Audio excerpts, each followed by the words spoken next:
du code électoral voilà mu ngi noonu le président de l'Assemblée nationale El Malick Ndiaye dugg si na donc on va poursuivre ak li nga xamante ne moom mooy ñaareelu parti bi daal di wéyal liste bi nga xamante ne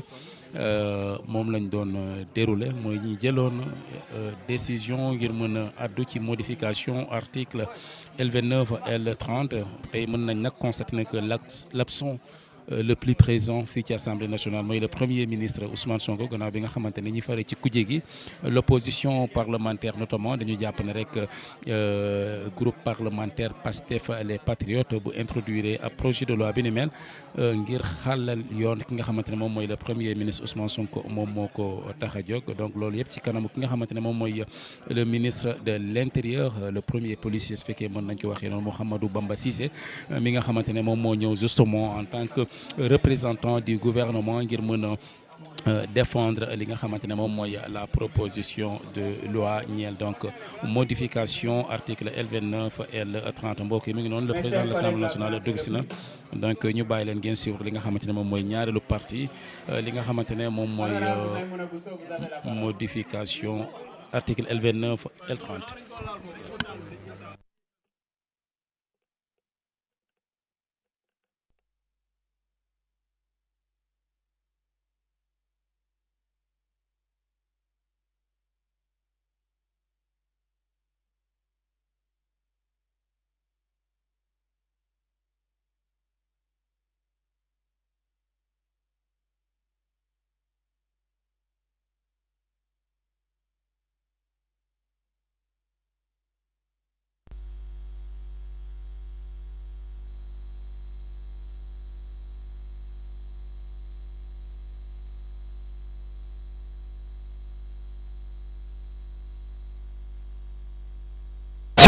buñ ko daawoon di defee maa ngi lay ñaan rek nga boole ci les candidats indépendants ci waxtaan parce que constitution bi daf leen ci boole. Monsieur le ministre de l'Intérieur nga yóbbanteel ma tamit ci président de la République ni maa ngi rafetlu réforme yi nga xam ni ñu ngi ko dégg démb mu nekk ci yoon mu di ko def ndax réforme presse bi waaye lu am solo la parce que bu ñu waxee nga mën a joxe caution ba pare door a jël fiche dina wàññi yenn problème yi bu ñu waxee tamit bulletin unique dina am solo waaye monsieur le ministre loolu yëpp tey day xaar parce que tey ñun dañu am rendez-vous avec l'histoire dañu am dig daje tey ak askan wi nga xam ni moo ñu faloon jox ñu majorité te ñu am lu ñu dige ak moom te nag dige bor la ñàkk koo def wor la monsieur le ministre suba ba léegi am na ñu fi nekk di wax gisuma kenn ci ñoom ku wax ne réforme bi baaxul walla amul solo dañuy wax ne kay dafa am kuñ koy defal man nag may ñaawlu le fait que ay député nangu toog fii ci kanamu askan wi di wax ne dafa am benn loi boo xam ni mu ngi ci code électoral bi te loi boobu sur 18 millions de sénégalais benn nit képp moom la moo ko tax a jóg ba bu ñu ko dindee benn nit képp moom moo ciy jëriñu te ñoom ñooñu di ay député defuñu benn acte pour changer loolu lu ñu mën a ñaawlu la te lu ñu ragallu la waaye leneen li ma ci yokk itam mooy ci ñaari at yi ñu nekk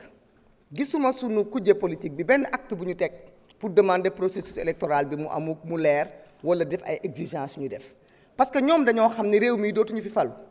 ndax réew mi dañ koo yàq réew mi dañ koo piller te xam nañu ni sénégalais yi am na kuñ tànn ba pare looloo tax waxuñu dara ci processus bi ba nee nañ dañ lay boycotter ñoo yey parce que xam nañ seen bopp. leneen li ma jaaxal monsieur le ministre mooy dafa am te loolu mënta ñàkk nag parce que bu ñu nekkee fii tamit yenn tontu yi ala kulli ma foog mu am ci am na ku fi waxu rétroactivité foog naa juriste nga ñu ne apprenti juriste lañ xam nañ ni bépp loi plus douce dafay rétroactif te loolu la yoon wax waaye interprétation juge yi moo waral dëkk bi yëngatu te foog naa boo tëggee loi def ci ay cadre ba nga xam ni benn interprétation mun cee am loolu foog naa yokk démocratie la du ko wàññi ñun nag ñi nga xam ni dañuy nekk abonné absent wër di séddale ataaya taxaw fii naan askan wi leen fal askan wi leen jox sa xëy te ñoom askan woowu leen jox xëy ñoom du ñu xëy te ñu ngi fayeeku est-ce que ñooñu war nañ ñoo yedd mu am ñeneen ñoo xamante ne waa xëy na añi nañu wala ñu naani ataaya dañu am sañ-sañu di tudd ay caaya te ku tudd seen caaya baay bañ dagg fële ca Ndengleer ñu mer ah monsieur le ministre nag réew mi jàmm amu fi réew mi jàmm amu fi ndaxte foog naa ni sama collègue député opposition bi bu ñu bañee bu ñu nee élection ñun moo ñu tax a jóg mais élection moom mooy légitimer le pouvoir ak le régime élection mooy tax ñu nangu am un chef d'État muy dérouler son programme depuis 2018 élection yi dañ leen di biaiser fii ci réew mi c'est-à-dire que tànnin wi jaarul yoon est-ce que loolu war nañ ko continuer man de tey lii may voté tey dama ci am mbégte am ci satisfaction ndax xam nga lu tax monsieur le ministre man bis bi président Macky Sall di soppi loi bi muy 2018 ñiy woote élégance fàtte nañu ñi daf ñoo jàppoon fanaan nañu ci kaso yi commissariat dig bii ci commissaire lii falaa fanaan xanaa kon voté lii moo gën a yomb keneen bañati fa fanaan ñun am nañu fierté nekkoon fii 2018 doon xeex ñu jàpp ñu duñu tëj nekkoon fi 2022 jéemoon dindi lii ñu teg ñu doole tey cette même majorité bi nga xam ni moom moo ñu indi fii te du ñu fay nag lii ñuy def moom lañ koy defal c'est une volonté populaire bu ñu neexoon sax duñ ci expliquer wu bu ñu neexoon sax duñu ci wax ji bi yëpp mënoon na cee ñàkk parce que fii gis nañ fi ñoo xam ni dañoo def ne maa tey gis nañ fi ñoo xamante ne dañoo def te laajuñu benn concertation am na ñu demandé lu tax woote wuñu waxtaan est-ce que président Macky Sall ba muy reporter élection da leen woowoon waxtaan xalaatuma ko kon nag ñun loi bi dinañ ko voter parce que loi bi bokk na ci li ñu dikk askan wi bokk na ci li nga xamante ne moo yëngaloon réew bi te bu soobee yàlla ñépp ay bokk ñoom dañoo boddi ñun ñuy boole merci beaucoup. Merci beaucoup. Ismaïla Diallo se retire. Ansoumana Sarr s'est retiré. Mayabe Mbaye, Ami Dabo, Anta Dia, Fatou Ba, Say Cissé, Saliou Ndione, Abdoul Ahad Ndiaye. Merci beaucoup. Cheikh Thioro Mbacké, vous avez la parole. Cheikh Thioro se retire. Ndak Thiam. Elle n'est pas là. Djimo Souaré.